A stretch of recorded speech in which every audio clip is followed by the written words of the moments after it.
Good evening. We are at E203. And we will be performing a scene from Neil Simon's Barefoot in the Park.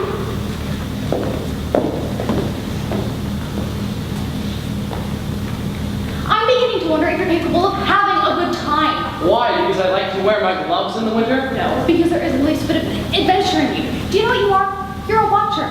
There are watchers in this world and there are doers. And the watchers sit around watching the doers do.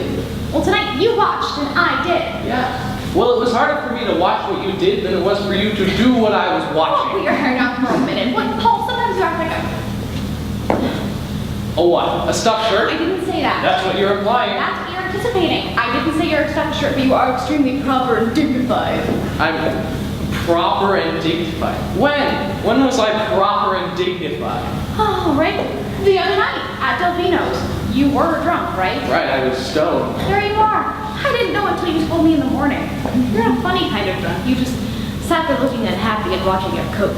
I was watching my coat because I saw somebody else watching my coat. Look, if you want, we'll get drunk here sometime. Show you a salad, make your hair stand up. It isn't necessary. Do you know, in Peter Clark's last New Year's Eve, I punched an old woman. Don't tell me about that. All right, Paul. When else was I proper and dignified? Always! You're always dressed right, and you always look right, you always say the right things. You are very close to being perfect. That's a rotten thing to say. You know, I have never seen you without a jacket. I always feel like such a slob compared to you. Before we were married, I was sure you slept with a tie. No, just for very formal sleeves. You can't even walk into a candy store and ask for the Tootsie Roll. You have to walk up to the counter, point at it, and say, I'll have that thing in the brown and white wrapper. That's ridiculous. And you are not. That's just the trouble. Like a Thursday night, you wouldn't walk barefoot with me walking in the square park. Why not? Very simple answer. It was 17 degrees. Exactly. That's very sensible and logical, only it isn't any fun. You know, maybe I am too proper and dignified for you. Maybe you would have been happier with somebody a little more colorful and flamboyant. Like the geek. Well, he'd be a lot more lax than a stuffed shirt. Oh, I thought you said I wasn't. Well, you are now. I'm not going to listen to this. I'm not going to listen to you. I got a case in court in the morning. Where are you going? To sleep. Now. How can you sleep now? I'm going to close my eyes and count kanichis. You can't go to sleep now. We're having a fight. You have the fight, and the crew turn off the lights. That's insane. You can't even control your emotions. Look, I'm just as upset as you are. But when I get hungry, I eat, and when I get tired, I sleep.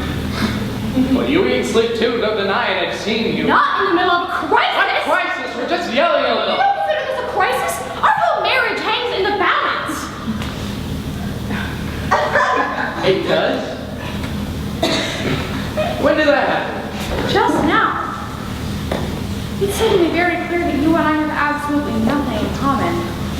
Why? Because someone walk barefoot in the park in winter? You haven't got a case, Corey.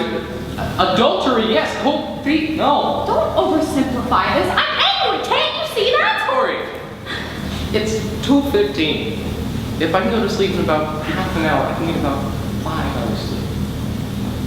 I'll call you from court tomorrow and we can fight over the pool. You will not go to sleep. You will stay here and fight to save our marriage. It's our marriage hinges on breathing fish balls and pool pie. It's not worth saving. I'm now going to crawl into our tiny little single bed. If you care to join me, we'll be sleeping from left to right tonight. Disgusting. You're afraid to discuss it. I married a coward.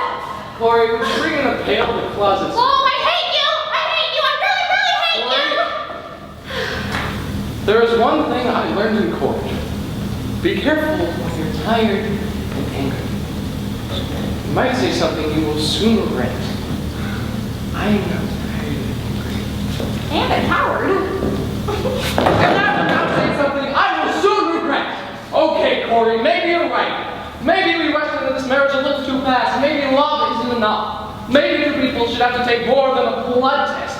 Maybe they should be checked for common sense, understanding, and emotional maturity. All right.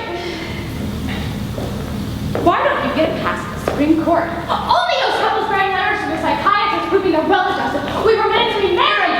So we're married. Go along in a nursery It's a school. lot of fun going for the fight. Okay, sorry. That's not. Don't touch me. Don't touch me. I never want you to hear me ever again.